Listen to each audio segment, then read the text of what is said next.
जो लड़कियों से जितनी ज्यादा दूरी बनाए या बनाने को कहे वो उतना ज्यादा वासना का शिकार आदमी है। पिछले 10 वर्षों से मैं देश के अलग अलग क्षेत्रों में यात्रा कर रहा हूँ, जिसमें मैं माहवारी स्वच्छता प्रोग्राम को लेके काम करता हूँ, मेंस्ट्रुएशन हाइजीन को लेके। ये जो सामाजिक एक कलंक है मेंस्ट्रुएशन हाइजीन पे बातचीत करना, ये केवल गांव या कुछ पिछड़े इलाकों तक ही सीमित है। कुछ सॉल्यूशन है इसका? क्या हम इस सामाजिक कलंक से दूर जा पाएंगे? मेंस्ट्रुअल साइकिल इतना बड़ा मुद्दा क्यों है? क्योंकि वो सेक्स से संबंधित है और लोक धर्म में सेक्स की बात करते ही सबके पसीने छूट जाते हैं। तो इसलिए फिर तुमने 100 तरह की वर्जनाएं रखी कि अभी अगर साइकिल चल रहा है तो किचन में नहीं जाओगी, अचार नहीं छुओगी, मंदिर में भी नहीं जाओगी।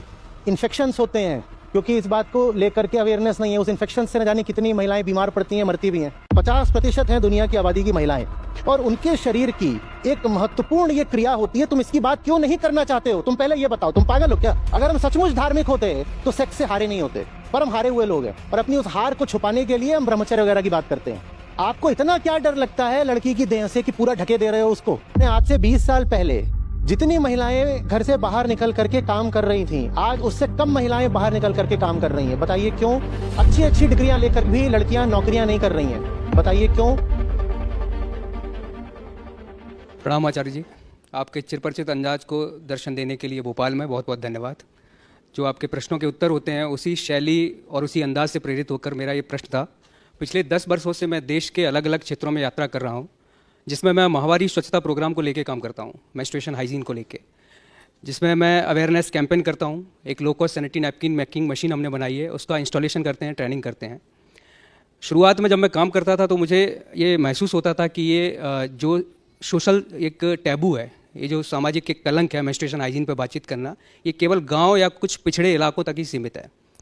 जब मैं शहरों में गया, महानगरों में गया, विदेशों की भी यात्रा की है कुछ जगह इसी काम को लेके, तो लगा ये लगभग कॉमन है, हर जगह वही स्थिति है लगभग, इस पे बातचीत नहीं होती है।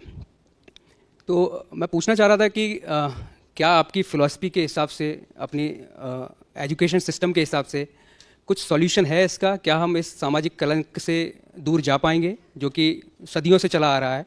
और कितने वर्ष लगभग लगेंगे या कितने दशक तक हमें इंतजार करना पड़ेगा कि हम कभी मेंस्ट्रुएशन हाइजीन को लेके नॉर्मल हो पाएंगे?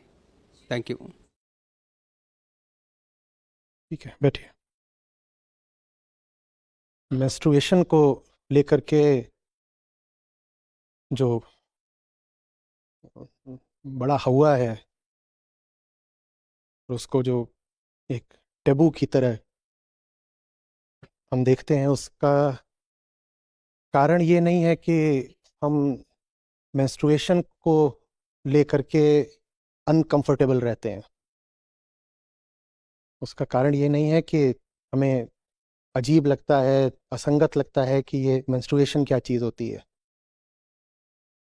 उसका कारण थोड़ा उससे आगे का है, एक कदम। हम सेक्स को लेकर ही अभी तक सहज नहीं हो पाए हैं। हमारी असहजता मेंस्ट्रुएशन, मासिक चक्र से नहीं है उतनी। हमारी असहजता सीधे सीधे सेक्स से है, और उसके पीछे बड़ा गहरा कारण है जो अगर हम समझेंगे तो जीवन को ही समग्रता से समझने में मदद मिलेगी। देखिए, इंसान है तो जंगल से निकला हुआ जानवर ही, और जानवरों की सारी प्रकृति उसमें बैठी हुई है। बस जानवरों के पास जो कुछ है उससे थोड़ा अतिरिक्त है मनुष्य के पास। लेकिन मनुष्य वो सब भी लेकर चल रहा है जो जानवरों के पास है। थोड़ा सा अतिरिक्त क्या है हमारे पास? चेतना। हम सोच समझ सकते हैं, हम स्वयं को देख सकते हैं, अपनी हालत का अवलोकन कर सकते हैं, जो कि पशु नहीं कर सकते। पशुओं के पास बस वृत्तियां होती हैं और वृत्ति जनित कामनाएं होती हैं, मनुष्य के पास चेतना भी होती है। इतना ही सा अंतर है। तो मनुष्य वो है जो खुद को देख पाए, मनुष्य वो है जो अपने बंधनों को पहचान पाए और उनसे लड़ पाए, है ना? और इसी चीज को वास्तव में धर्म कहा जाता है। खुद को जान समझ पाना, अपने बंधनों को देख पाना और उनसे लड़ पाना। अब जब बंधनों की बात आती है तो जो सबसे बड़ा बंधन है हमारा, वो हमारी पाशविक प्रवृत्ति है। पाशविक प्रवृत्ति, क्योंकि जंगल से ही आए हैं तो पशु वाली जो प्रवृत्तियां हैं वो तो हमें मौजूद ही हैं।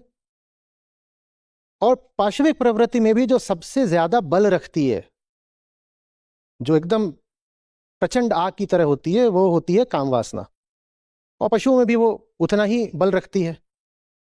वो प्रकृति की सबसे चहेती वृत्ति है, क्योंकि उसी से प्रकृति का चक्र आगे बढ़ता है। कोई जीव हो, उसमें और कोई वृत्ति हो ना हो, काम वासना जरूर होती है।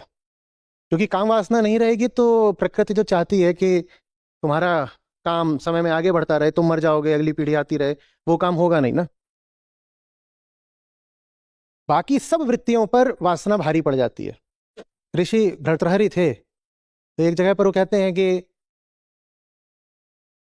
एक कुत्ता देखो, उदाहरण के तौर पर कहते हैं कुत्ता देखो, वो बिल्कुल सूख करके 2 हड्डी हो चुका है और 10 जगह उसके घाव हैं और वो लंगड़ा लंगड़ा के चल रहा है और उसके घाव से मवाद बह रहा है, खून बह रहा है, लेकिन फिर भी वो वासना से ही आतुर है। जा वो किसी कुतिया के पीछे ही रहा है, थोड़ी देर में वहां तक जाके हो सकता है वो मर भी जाए, पर उसे अपनी जिंदगी की, अपने खाने पीने की भी उतनी परवाह नहीं है जितनी उसको वासना चाहिए। तो अब इंसान बनना है, तो भाई स्वयं को जीतना पड़ेगा, अपने बंधन तोड़ने पड़ेंगे। और बंधनों में, बंधन माने यही कि जिधर शरीर ने नचाया उधर को नाच दिए। और बंधनों में एक बड़ा बंधन होता है काम वासना। तो कायदे से धर्म ऐसा होना चाहिए था जो आपको कुछ ऐसा देता कि उसके आगे वासना छोटी चीज पड़ जाती। धर्म का यह काम होना चाहिए था कि धर्म ने आपको कुछ ऐसा दिखा दिया, कुछ ऐसा समझा दिया कि उससे वासना मिट तो नहीं गई, लेकिन नंबर 2 की चीज हो गई, नंबर 1 पर कोई और आ गया। यह धर्म की सफलता होती। और वास्तविक धर्म का यही उद्देश्य होता है।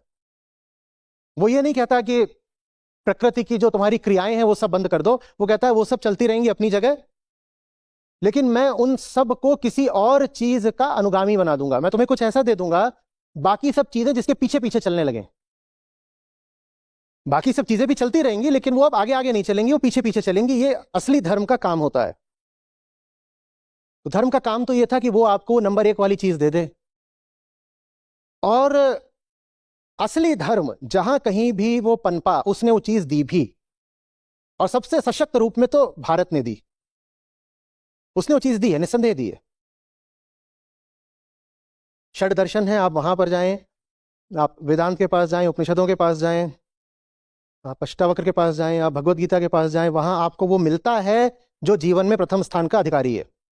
वो नंबर 1 की जो चीज है ना, वो वहां मिल जाती है।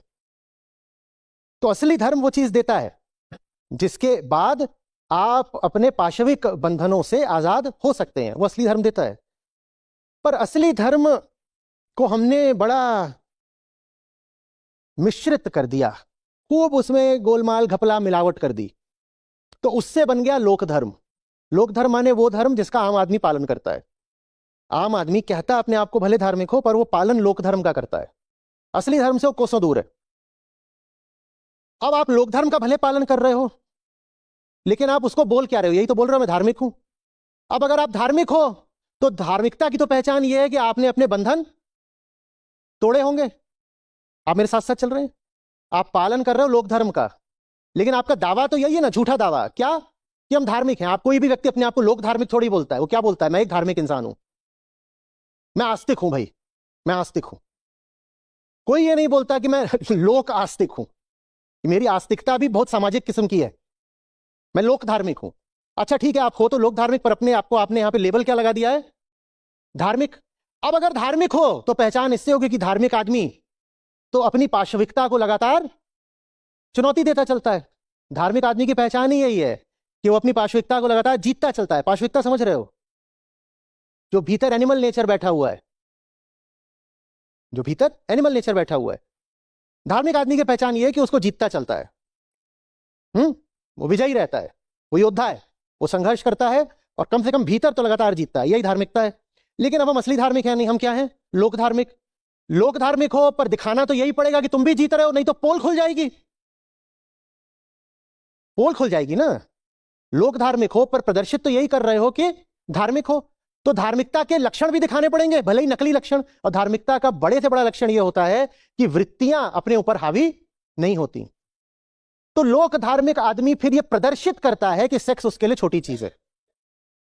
धार्मिक आदमी के लिए सेक्स और दैहिक क्रियाएं, जिनमें मासिक धर्म भी शामिल है, वास्तविक धार्मिक आदमी के लिए सेक्स और शरीर से संबंधित बाकी बातें सचमुच छोटी हो जाती हैं। छोटी माने मूल्य में छोटी, स्थान में छोटी। धार्मिक आदमी के लिए वो सारी चीजें सचमुच छोटी हो जाती हैं। लोक धार्मिक आदमी के लिए छोटी बिल्कुल हुई नहीं है, पर उसको जताना है, दिखाना है जैसे छोटी हो गई है, as if those things have become immaterial और इनकॉन्सिक्वेंशियल। वो अभी छोटी हुई है नहीं, पर उसको ऐसे दिखाना है, झूठ मूठ, नाटक, फरेब। तो धार्मिक आदमी की पहचान ये होगी कि वो सेक्स के मुद्दे को बहुत सहजता से लेगा। उसके लिए हुआ नहीं है, उसके लिए बड़ी बात नहीं है। क्यों? क्योंकि उसको वो मिल गया है जो जो सबसे ऊंची चीज है। अब उसके आगे सेक्स वैसे ही कुछ नहीं है। 2 रुपए की बात है तो है, नहीं है तो नहीं है। उसकी उपस्थिति बहुत मायने नहीं रखती, उसकी अनुपस्थिति भी बहुत मायने नहीं रखती है। यह धार्मिक आदमी की पहचान है। पर जो लोक धार्मिक आदमी होगा, उसके भीतर तो जानवर अभी गुर्रा ही रहा है, भौंक ही रहा है, भीतर जानवर गुर्रा रहा है, और ऊपर ऊपर क्या बन के बैठा है? धार्मिक। तो फिर वो सेक्स का दमन करता है। वो फिर सेक्सुअलिटी से डरना शुरू कर देता है, क्योंकि भीतर तो उसके सेक्सुअल जानवर हावी होकर बैठा ही हुआ है, पर ऊपर ऊपर से उसको बनना क्या है? धार्मिक। मैं तो साहब देह को जीता हुआ आदमी हूं, पर भीतर देह भौंक रही है, भीतर जानवर गुर्रा रहा है। तो वो ऊपर ऊपर से सेक्स का ही दमन करता है, वो सेक्स को सप्रेस करता है। अब बाकी बातें तो सप्रेस कर भी दो, किसी को पता ना लगे, पर जो हमारी प्रजाति है, और प्रजाति हमारी जो महिलाएं हैं, उनके शरीर से एक चीज ऐसी जुड़ी हुई है हर महीने की, जिसको तुम छुपा नहीं सकते। तो उस चीज को लेकर के जो लोक धार्मिक रहे हैं सदा से, शताब्दियों से, उनको बड़ी असुविधा रही है। वो बहुत परेशान रहे, बड़े असहज रहे हैं। बोल रहे हम तो इस सेक्स के मुद्दे को आंख के सामने लिए आना चाहते थे, क्योंकि आंख के सामने आता है तो हमारी पोल खुल जाती है। बाबा लोगों को देखते नहीं हो, वो अब कहेंगे कुछ भी कर लेना, मतलब महिलाएं आएंगी, हमें छूना मत, हमें छूना मत, हमें छूना मत। कहे क्या हो जाएगा? विस्फोट हो जाएगा। क्या हो जाएगा? महिला छू लेगी तो क्या हो जाएगा? क्योंकि उनके लिए महिला बहुत बड़ा मुद्दा है अभी। और जो वास्तविक धार्मिक आदमी वो कहेगा खाली तो है, स्त्री की है, पुरुष की है, खाली तो है, हाथ ही तो है, स्पर्श कर लिया तो क्या हो गया? कुछ नहीं हो गया। इसमें ऐसी क्या बड़ी बात है कि मैं बोलूं छूना मत, छूना मत। उज्जैन कहानी है, आप में से कई लोगों ने पहले भी सुनी होगी, कि गुरु था, वो धार्मिक था, चेला कच्चा था अभी अनाड़ी, तो बस गुरु की नकल करे। वो लोक धार्मिक चेला, उसके भीतर धर्म नहीं है असली, पर उसको प्रदर्शित ऐसे करना है कि मैं भी धार्मिक हूं। तो गुरु चेला चले जा रहे हैं, गुरु चेला दोनों चले जा रहे हैं। तो एक खूबसूरत जवान लड़की उनको मिली, वो उसी रास्ते पर थक के कहीं किनारे बैठ गई थी, उसके चोट वोट भी लग गई थी पाँव में, और सामने नदी वगैरह रही होगी, कुछ कुछ मान लो, मतलब वैसे ही जो मूल बात है वो समझो। तो उसके चोट लगी हुई है, और हमने मान लिया नदी है, कुछ है, तो वहां पड़ी हुई है और एकदम आकर्षक है।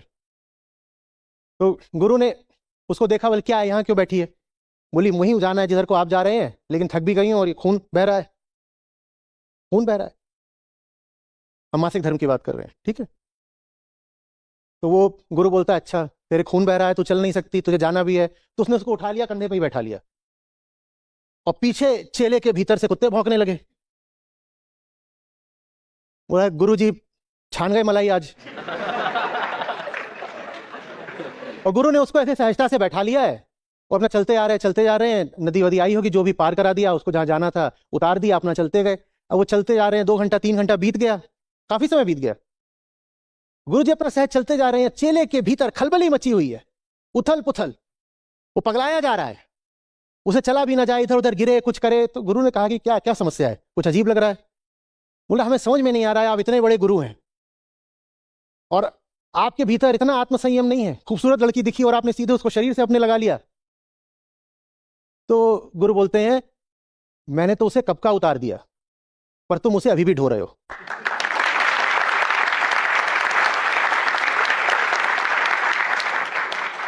वास्तविक धर्म के लिए ये सब चीजें बहुत महत्व नहीं रखती हैं, सेक्स वगैरह। पर नारी को स्पर्श न कर देना, पर पुरुष की छाया से भी दूर रहना, वास्तविक धर्म में इन चीजों के लिए कोई स्थान नहीं है। पर लोक धर्म माने यही सब कुछ, यही सब कुछ। सबसे बड़ी बात लोक धर्म में क्या है? Sex, sex. और सबसे पवित्र आत्मा कौन है? जो कभी सेक्स ना करता हो। तो बाबा जी के पास जाओगे, वो बस एक ही चीज बार बार बोलेंगे, बेटा ब्रह्मचर्य धारण करो और वीर रक्षा करो। अरे भाई बहुत चीजें रक्षा करने के लिए, वनों की रक्षा करनी है, नदियों की रक्षा करनी है, पेड़ पौधों की रक्षा करनी है। समाज के दुर्बल वर्ग हैं, सताए हुए वर्ग हैं, मुझे उनकी रक्षा करनी है। और बाबा जी कह रहे हैं नहीं, तुम बस नाड़ा बांधो, वीर की रक्षा करो। क्योंकि लोक धर्म के लिए बहुत बड़ी बात होती है, बहुत परेशान हो जाते हैं, औरत दिखी नहीं कि पगला जाते हैं बिल्कुल। तो इसीलिए वो कहते हैं स्त्री की छाया से भी दूर रहो। सुना होगा स्त्री नर्क का द्वार है, ये बात सब समझ में आ रही है ना। कोई असली आदमी कभी क्यों कहेगा कि स्त्री नर्क का द्वार है? ये जरूर एक ऐसा आदमी है जिसके भीतर वासना उबल रही है, लेकिन इसको दिखाना यह है कि मैं तो शांत संयमित आदमी हूं।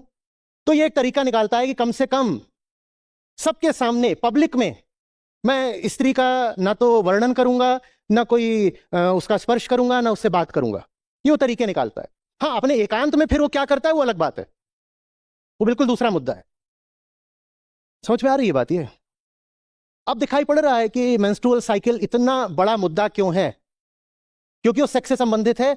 और लोक धर्म में सेक्स की बात करते ही सबके पसीने छूट जाते हैं, सबके पसीने छूट जाते हैं। हम बोलते हैं वो फलानी फिल्म है, उसे आप फैमिली के साथ बैठ के देख सकते हैं। अच्छा, तो जरूर उसमें कोई बहुत ऊंचे सामाजिक मुद्दे पर बात हुई होगी, जरूर उसमें कोई बहुत क्रांतिकारी बात की गई होगी, जरूर उसमें कुछ ऐसा होगा कि जितने लोग हैं परिवार के सब एक दूसरे से बात करें और कहें देखो ये बात करने से हमारे तुम्हारे जीवन में प्रकाश आता है। नहीं, फैमिली के साथ बैठ के देख सकते हैं। मतलब बस एक होता है कि उसमें आगे पीछे कहीं भी कोई शरीर की, देह की, सेक्स इत्यादि की बात नहीं है। ये हमारा लोक धर्म है, जिसमें कि पायसनेस का, वर्च्यू का, पुण्य का सबसे बड़ा पैमाना यही है कि तुमने अपने जीवन में देह का, विशेषकर सेक्स का दमन कितना करा है। बात आ रही है समझ में? तो इसलिए फिर तुमने 100 तरह की वर्जनाएं रखी कि अभी अगर साइकिल चल रहा है तो किचन में नहीं जाओगी, अचार नहीं छुओगी, मंदिर में भी नहीं जाओगी, अभी नहीं नहीं नहीं वो मेंस्ट्रुएटिंग वुमन है, वो ये नहीं करेगी, वो नहीं करेगी। कितनी महिलाएं मर जाती हैं क्योंकि सेक्स इतना बड़ा जबरदस्त मुद्दा है कि उनको बीमारियां होती हैं तो डॉक्टर को जाकर बता नहीं सकती हैं। मेंस्ट्रुअल हाइजीन को लेकर के प्रश्न था, इन्फेक्शंस होते हैं, क्योंकि इस बात को लेकर के अवेयरनेस नहीं है। उस इन्फेक्शन से न जाने कितनी महिलाएं बीमार पड़ती हैं, मरती भी हैं। जबकि ये एक बहुत सीधी सहज सी बात है जिसकी चर्चा करने में किसी को कोई आपत्ति होनी नहीं चाहिए। आपत्ति तो ये होनी चाहिए कि दो ही लिंग होते हैं और 50% है दुनिया की आबादी की महिलाएं, और उनके शरीर की एक महत्वपूर्ण ये क्रिया होती है। तुम इसकी बात क्यों नहीं करना चाहते हो? तुम पहले ये बताओ, तुम पागल हो क्या? तुम हर चीज की बात कर रहे हो, तुम इस चीज की बात नहीं कर रहे हो। दुनिया की आधी आबादी के लिए एक महत्वपूर्ण मुद्दा है। तुम दुनिया की आधी आबादी की उपेक्षा करके और बातों की बात करना चाहते हो। मैं क्यों करूं दूसरी बातें? तुम ये बात करो। पर आप जाइए और बाबा जी की शक्ल देखिए। आप बाबा जी से बस ये पूछ लीजिए, बाबा जी मेरा मासिक चक्र ना अनियमित चल रहा है, और फिर बाबा जी की शक्ल देखिएगा। ये बाबा जी मुझे तनाव बहुत रहता है और उस कारण मेरी रिप्रोडक्टिव लाइफ सफर कर रही है। बाबा जी की शक्ल देखिएगा। और वही चीज जो उधर से चलती है वो घर घर में आकर के हर घर की संस्कृति बन जाती है। और ये अच्छे से समझ लो, एक सीधी सहज साधारण चीज को जितना दबाओगे ना, उसे अपने लिए उतना बड़ा बना लोगे, जबकि उसमें दबाने जैसा कुछ है नहीं। उसमें ऐसा कुछ नहीं है कि उसको कहो कि let me sweep it under the carpet, छुपा दो, अरे रे रे ये कैसी बात कर दी, ये बात क्यों कर रहे हो? तो गंदी बातें होती हैं। गंदी बात क्या होती है? शरीर है, मिट्टी से वो शरीर उठता है, मिट्टी में मिल जाता है, मिट्टी है उसमें। माने गंदी बात क्या होती है? आप टट्टी पेशाब की भी बात कर सकते हो, पर रक्त की बात नहीं कर सकते। क्या है इसमें? गंदा क्या है? और वो गंदा है तो फिर गर्भाशय ही गंदा है। और गर्भाशय गंदा है तो दुनिया की सारी आबादी गंदी है। एक एक इंसान वहीं से आ रहा है, तो गंदा क्या है? पर जो उसका मनोवैज्ञानिक कारण समझ में आ रहा है ना, we are highly uncomfortable with sex itself. Why? Because sex has constantly defeated us, और हम अपनी उस हार को छुपाना चाहते हैं। अगर हम सचमुच धार्मिक होते तो सेक्स से हारे नहीं होते, पर हम हारे हुए लोग हैं, और अपनी उस हार को छुपाने के लिए हम ब्रह्मचर्य वगैरह की बात करते हैं। हारे हुए आदमी हो। आ रही बात समझ में? जिन लोगों को देखो, उदाहरण के लिए कॉलेज में भी ऐसे होते हैं, कैंपसेस में, भोपाल में थोड़े ज्यादा ही होंगे कि लड़कियों से बात ज्यादा नहीं करते हैं, और कहते हैं जो लड़के लड़कियों से बात कर रहे हैं ना, ये तो ये जिनको देखो कि वो दूरी वगैरह बना करके रखते हैं, और कहते हैं नहीं नहीं हम संस्कारी बालक हैं, हम थोड़ी घुलेंगे मिलेंगे लड़कियों से। उनको अपनी बैचमेट नहीं दिखाई देती, उनको अपनी कलीग नहीं दिखाई देती, उनको बस एक लड़की दिखाई दे रही है, वो एक लड़की है, उसकी देह है लड़की। जिनको देखोगे ऐसे हैं कि ये लड़कियां हैं, इनसे हमारी ज्यादा बातचीत नहीं है। इन्हीं को जान लेना क्या कि इनके भीतर कुत्ते भौंकते हैं।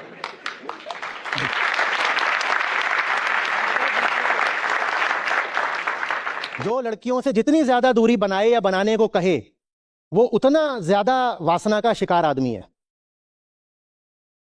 धर्म तो आपको सहज बना देता है। धर्म को क्या मतलब कि शरीर में क्या हो रहा है क्या नहीं हो रहा है, हो रहा होगा कुछ भाई। जीवन की बातें हैं, प्रकृति के खेल हैं, बहुत कुछ होता रहता है, इसमें इतना हुआ क्या है, इसमें ऐसी क्या बात है।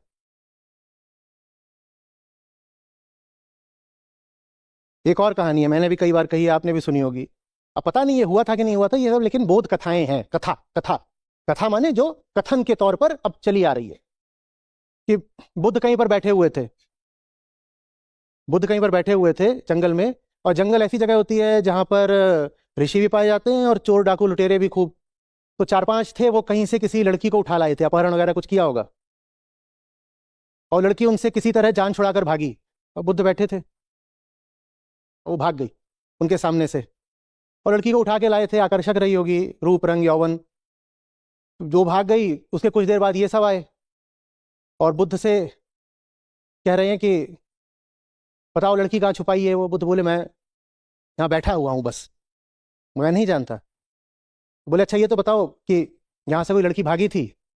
तो जो उनका जवाब बताया जाता है वो समझिएगा। वो बोले हाँ कोई भागा था, कोई भागा था। अब लड़की थी कि लड़का था, जवान था कि बूढ़ा था, ये हमें पता नहीं चलता, इस पे हमारी नजर नहीं है।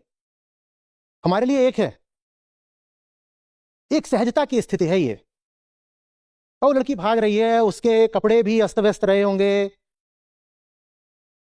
है तो है, प्रकृति की बात है भाई, इसमें क्या कहें कि कोई बहुत भारी चीज हो गई। लेकिन जितनी वासना भीतर होती है, स्त्री का शरीर आपके लिए उतनी भारी चीज हो जाती है। फिर आप कहते हो ढक के रखो, ढक के रखो, कहते हो संस्कार की बात है, ढक के रखो। और कुछ संस्कृतियों में तो पूरा ऊपर से नीचे तक ढक देते हैं काला, कहते ढक के रखो। ये वासना का सबूत है, ये वासना का सबूत है। आपको इतना क्या डर लगता है लड़की की देह से कि पूरा ढके दे रहे हो उसको? तुम तो बड़े कमजोर आदमी हो यार। कहते कुछ नहीं दिखना चाहिए, एकदम जरा भी कुछ नहीं दिखना चाहिए, कुछ दिख जाएगा तो हम गिर जाएंगे। तुम गिर जाओगे क्या, तुम पहले ही झड़े हुए आदमी हो।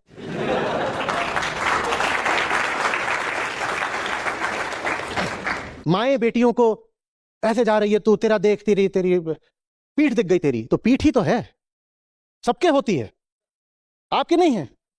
कोई बिरली चीज मिली है मुझे, पीठ, पीठ में क्या होता है? पीठ तो कुछ नहीं, गधे के भी पीठ होती है।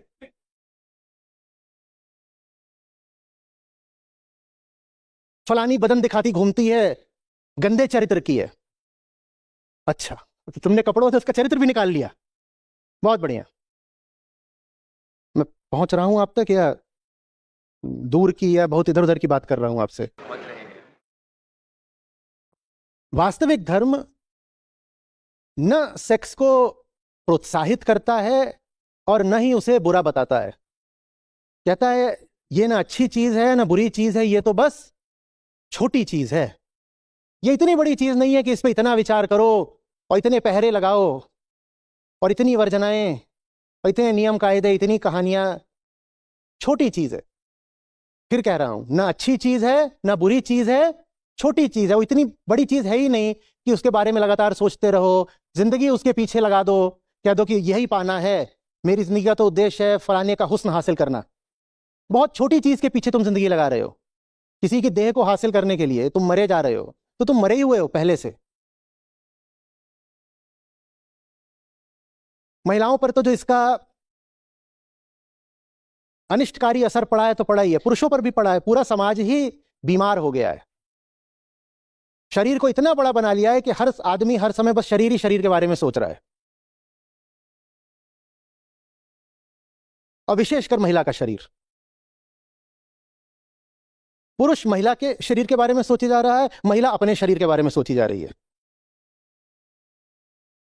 तो लड़कियां ज्ञान, कौशल, प्रतिभा, संघर्ष, इससे ज्यादा महत्व किसको देने लग जाती हैं फिर? कि मैं सुंदर दिखूं, आकर्षक दिखूं, सेक्सी दिखूं, क्योंकि सारा महत्व ही उसके शरीर को दिया जा रहा है। वास्तविक धर्म ये नहीं होने देता है। वास्तविक धर्म कहता है कि लड़की हो कि लड़का हो, तुम इंसान हो, एक चेतना हो तुम, जिसका दायित्व है और अधिकार है कि वो आसमान की ऊंचाई हासिल करे। लेकिन शरीर शरीर कर करके हमने अपनी बेटियों को, अपनी लड़कियों को, अपनी महिलाओं को, हमने इन सब को बस मांस का पिंड बना दिया है। मांस है, मांस है। और हमारी ही नजर महिलाओं ने भी हमसे उधार ले ली है। वो भी अपने आप को इसी तरह से देखने लग गई हैं कि मेरी देह कैसी है। लड़की बहुत आकर्षक ना हो और थोड़ा गाढ़े रंग वगैरह की हो जाए और थोड़ी मोटी हो जाए, उसको मानसिक बीमारियां होने लग जाती हैं, उसका पूरा आत्मसम्मान गिर जाता है। वो घर में दुबक के रहने लग जाती है, वो कहती है मेरी हैसियत क्या, मेरी इज्जत क्या। और इसके विपरीत लड़की बिल्कुल ही नालायक हो, कुछ ना हो उसके पास, ना बुद्धि है, ना ज्ञान है, ना संघर्ष है, ना ईमान है, कुछ नहीं है उसके पास, लेकिन अगर उसके पास आकर्षक देह है तो वो बड़े आत्मविश्वास से भरी रहती है और कहती है बढ़िया है ना, मेरे पास देह है, मुझे कोई ना कोई मिल जाएगा इस देह को चाहने वाला, मेरा काम चल जाएगा। हमने दोनों ही वर्गों, स्त्री पुरुष दोनों को ही बर्बाद कर दिया है ये बॉडी बॉडी रट रट के, रट रट के, रट रट के।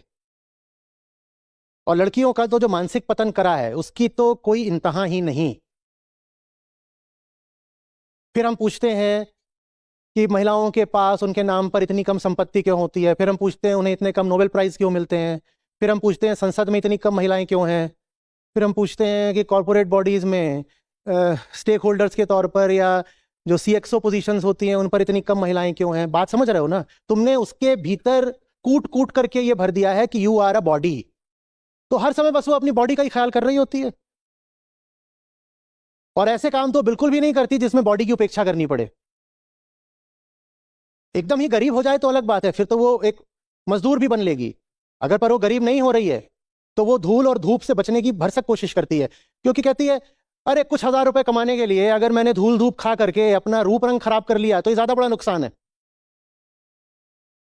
एफएलपीआर आप जानते हैं क्या होता है? Female labour participation rate.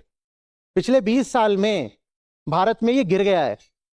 माने आज से 20 साल पहले जितनी महिलाएं घर से बाहर निकल करके काम कर रही थीं, आज उससे कम महिलाएं बाहर निकल करके काम कर रही हैं। बताइए क्यों? क्योंकि घर में पैसा आ गया है। 20 साल की पहले की अपेक्षा आज घर में पैसा ज्यादा है।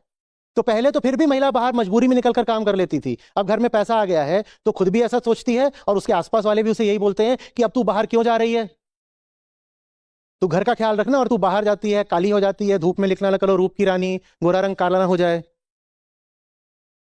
अच्छी अच्छी डिग्रियां लेकर भी लड़कियां नौकरियां नहीं कर रही हैं, वो ट्रॉफी वाइफ्स बन के सज संवर के बन ठन के घर में बैठना पसंद कर रही हैं।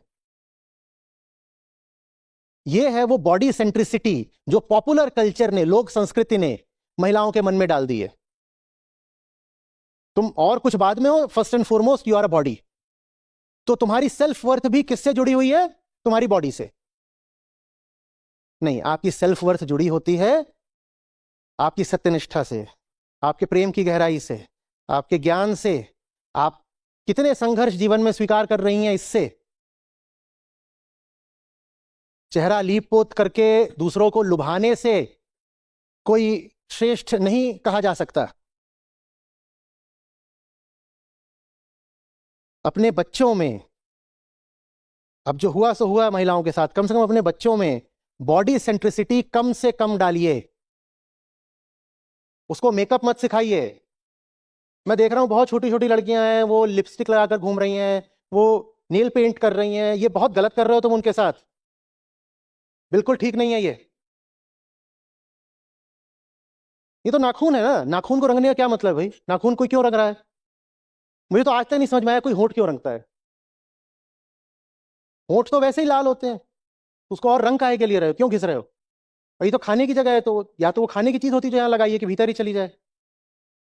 मतलब ऐसी जगह जहां से खाओगे पियोगे वहां तुमने कुछ लगा लिया है, असुविधा नहीं होती।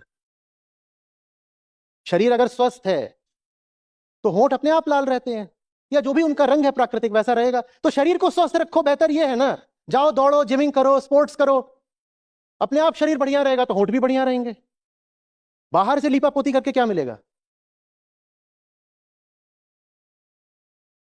नहीं, जम नहीं रही बात।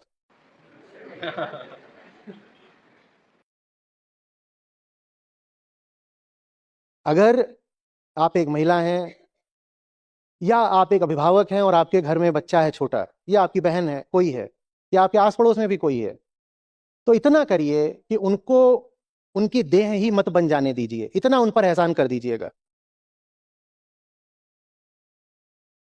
छोटे बच्चों में, अभी तो बहुत छोटी है, उसके छोटे बच्चों में लड़के और लड़की कपड़ों में अंतर क्यों करते हो भाई? अभी तो दोनों का शरीर एक जैसा ही है ना, 8-10 साल तक एक ही जैसा रहता है, तो उनके कपड़ों में अंतर क्यों करते हो? एक से कपड़े पहनाओ। बच्ची अभी छोटी है, अभी से उसके बाल बढ़ाने क्यों शुरू कर दिए भाई? क्यों उसको जता रहे हो कि तू नारी है नारी है? क्योंकि फिर वही नारी बन जाएगी जैसी हमें चारों ओर दिखाई देती है, अबला नारी। क्यों उसको नारी बनाई दे रहे हो? उसको इंसान बनाओ, नारी नहीं।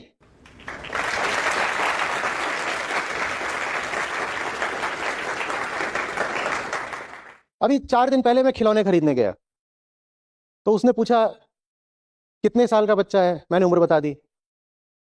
फिर मुझसे पूछ रहा है गर्ल और बॉय, मैंने ऐसे देखा, मतलब 6 साल का बच्चा है, ये तेरे लिए पर्याप्त नहीं है? तू ये क्यों पूछ रहा है गर्ल और बॉय? क्योंकि गर्ल सेक्शन अलग है, उसमें बारबीज और ये सब रखे हुए हैं।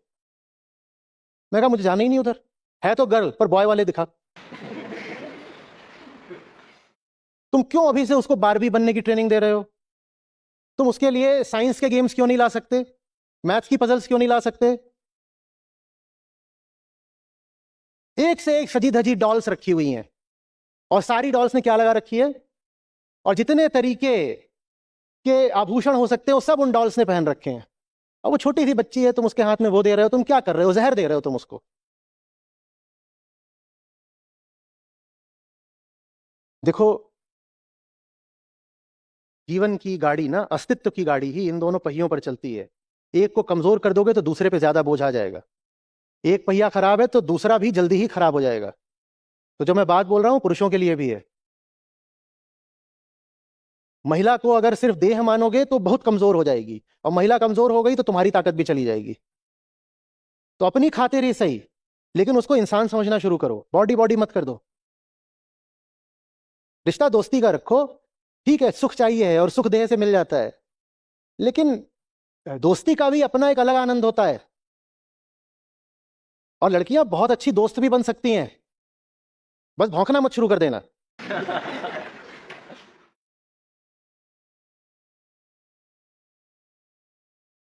ऐसे कहो कि दो इंसान बैठे हैं, आपस में बात कर रहे हैं, घूम फिर रहे हैं, जो भी कर रहे हैं, उसका भी अपना अच्छा ऊंचा आनंद है।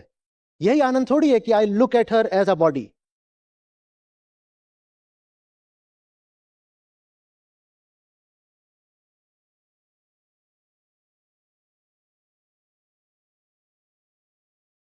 ये सब बातें मैं बोल रहा हूं ऐसे ही नहीं आ जाती, यही सब बातें सिखाना असली धर्म का दायित्व होता है।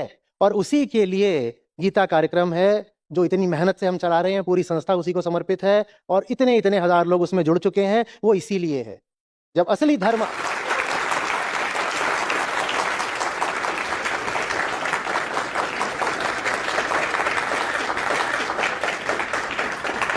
जब असली धर्म आता है ना जिंदगी में, हाँ, कृष्ण वाला धर्म, बाबा जी वाला धर्म नहीं, भगवत गीता वाला धर्म, जब असली धर्म जिंदगी में आता है तो बहुत सारे समझ लो कि फल फूल लगते हैं।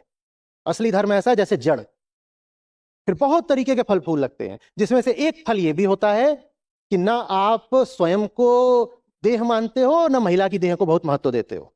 ये एक फल है, और 100 तरह के फल लगते हैं, पर उस सब के सब फल आते एक साझी जड़ से हैं, जिसका नाम है अध्यात्म। और आध्यात्मिक नहीं हो आप तो ऊपर ऊपर से कितना भी दिखा दो कि हम तो ब्रह्मचारी हैं, कि संयमी हैं, कोई फर्क नहीं पड़ेगा। कबीर साहब, मेरे पूज्य, क्या बोला करते हैं? बोलते हैं कामी कुत्ता, बोलो बोलो,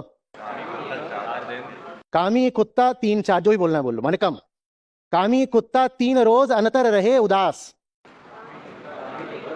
उदास से मतलब है उदासीन, उदासीन मतलब इग्नोर करता है, उपेक्षा करता है। उदास माने उदास, वैसा वाला उदास नहीं। बोल रहे कि कुत्ते की भी ऋतु आती है, सिर्फ तभी उस पर वासना हावी होती है।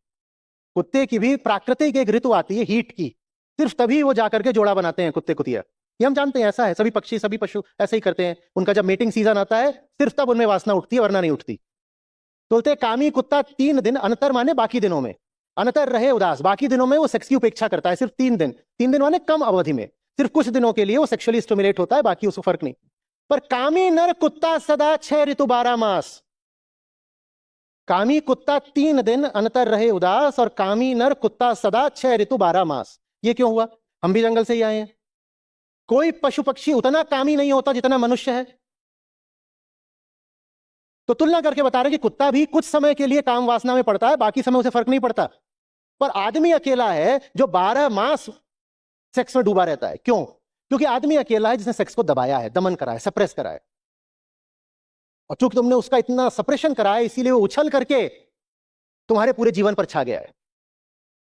मनोविज्ञान की पिछली शताब्दी की ये बड़ी क्रांतिकारी खोज थी, फ्रायड से शुरू हुई थी। क्योंकि फ्रायड से पहले जो लोक धर्म चलता था, खासकर जो यूरोप में चलता था, उसमें दमन का बड़ा महत्व था कि no no no no bad thoughts, गंदे विचार मत आने देना, गंदे विचार मत आने देना। वहां पर भी जो चर्च था, पादरी प्रीस्ट, ये सब ऐसे ही कहा करें, नहीं नहीं bad thoughts, avoid bad thoughts, avoid bad thoughts. तो बैड थॉट्स का क्या करना है? बैड थॉट आए तो बोलो दबा दो। फ्रायड ने कहा जिस चीज को दबाते हो वो 100 गुना बढ़ जाती है। जिस चीज को दबाते हो 100 गुना बढ़ जाती है। मत दबाओ, मत दबाओ। हाँ, इतना कर दो कि उसको कभी 1 नंबर का स्थान नहीं देंगे। जीवन में जो कुछ भी है सब नंबर 2 3 4 5 से शुरू होगा। 1 नंबर का स्थान तो उसको ही देंगे जिसको वेदांत सत्य बोलता है। सत्य, आत्मा, ब्रह्म, जो भी बोल लो, तुम्हारे लिए उसका जो भी अर्थ होता हो, सच्चाई, मुक्ति, आनंद, जो भी कहना चाहो, पहले नंबर की जगह उसको दे देंगे। बाकी पीछे अपना पूछ की तरह लगे रहेंगे, हमें फर्क नहीं पड़ता। दबाने से तो मामला और बिगड़ना ही बिगड़ना है। अब आप कह दे नहीं नहीं, कई ऐसे होते हैं। अब तो सिनेमा हॉल में उनके बगल में, जो क्या हो गया, पिक्चर देखने गया था, पूछ रहा हूं क्या कहानी थी, बता का ही नहीं रहा है। बोल रहा बगल में एक हॉट लड़की बैठ गई थी। बोले एक पिक्चर वहां चल रही थी स्क्रीन पे, एक यहां चल रही थी, और ऊपर से 1-2 बार कोहनी छू गई। बोले ऐसा झटका लगा 440 वोल्ट। ये दिखा ऐसे रहे हैं जैसे इन्हें कोई फर्क नहीं पड़ता, पर इनके दिमाग में लगातार यही यही चल रहा है, लड़की लड़की लड़की, देह देह देह, सेक्स सेक्स सेक्स। जिस चीज का दमन करोगे वो तुम्हारे जीवन पे छा जाएगी। दमन की जरूरत नहीं है, समझने की जरूरत है। दबाओ नहीं, समझो, जानो। जानो, उसी जानने का नाम वेदांत है। जानना है मुझे, बोधो अहम, बोध ही मैं हूं। न सिर्फ मेरा स्वभाव है बोध, मैं बोध मात्र हूं, बोधो हम। मैं जानूंगा, मैं दबाऊंगा नहीं, मैं जानूंगा, उसके बाद जो होना होगा अपने आप होगा। और जानने से यह पता चलता है कि जिसको पहला स्थान देना है वो कौन है। मैंने अभी कहा था कि उसको ब्रह्म भी कहा जाता है। तो जानने से जब आप जान जाते हो कि पहला स्थान किसका है, तो उसको कहते हैं वास्तविक ब्रह्मचर्य।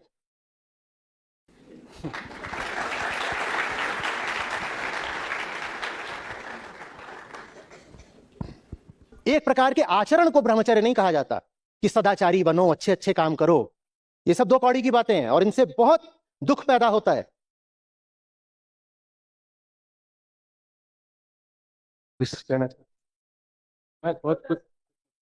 Just last, I am sorry, बहुत अब टाइम के बाद मुझे लगा कि मुझे कह देना चाहिए। दरअसल मैं आचार्य प्रशांत को बहुत लंबे समय से सुन भी रही हूँ, और आज जो एक बात कही सर ने, तो मुझे लगा कि मुझे बोलना चाहिए, वो इसलिए बोल रही हूँ, वरना कुछ भी नहीं है। आपने जो जो कहा वो मैं उससे पूरी सहमत रहती हूँ हमेशा।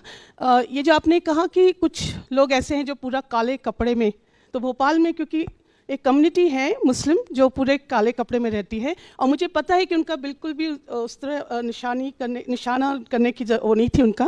लेकिन हमारे यहाँ जितने भी लोग हैं वो अलग धर्म के भी हैं, तो काला कपड़ा अगर एक कोई पहना है, तो कोई ऐसा भी है जो पूरा साड़ी में ढांकते हैं, है ना। तो वो भी ऐसी उनकी भी वैसी मानसिकता होती है। तो ऐसा नहीं है कि मुस्लिम कम्युनिटी वाले ज़्यादा उसको गलत समझते हैं, हिंदू भी उतना ही बराबर। तो हिंदू मुस्लिम का कोई फ़र्क मत देखिएगा प्लीज़। क्रिश्चियन वाइट में रहते हैं, तो कोई भी जात है, जात से मत लीजिएगा इसको, क्योंकि उनका कोई मंशा ये नहीं, मेरे को ऐसा लगता है। बहुत क्लैरिफिकेशन आपने उनके बिहाफ पे दिया। मुझे जो कहना होता है ना वो मैं खुद ही समझा लेता हूं आमतौर पे। और जब मैं सबकी बात कर रहा हूं, जब मुझे सुनने वाले सब हैं, तो डांटूंगा भी मैं सबको ही। मैं डांटने में फिर भेदभाव नहीं करूंगा कि मैं एक समुदाय को ही क्यों डांटूं और दूसरे को क्यों ना डांटूं। तो जब मैं इतनी बार बाबा जी को बोलता हूं, और हिंदू धर्म में जो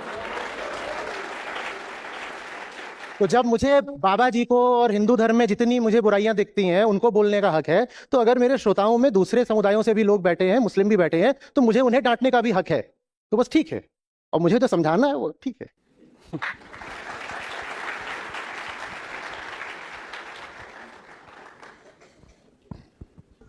Thank you so much, Acharya Prashant sir, for sharing your profound wisdom with us today. We are truly blessed. मेरा नाम देवदत्त है और मैं आचार्य जी को मतलब लगभग 2.5 साल से सुन रहा हूँ। 2 साल से कम्युनिटी से जुड़ा हुआ हूँ। उनको सुनने के बाद बहुत सारे जो हैबिट्स थे वो ड्रॉप किए, क्लैरिटी आई, डर कम हुआ, जो सीखने की एक चाहत रहती है या फिर क्यूरियोसिटी जो रहती है वो फिर से आई है जीने के लिए। इसीलिए मैं चाहता हूँ कि आप सभी लोग इस यात्रा में जुड़े और एक नया जीवन पाए।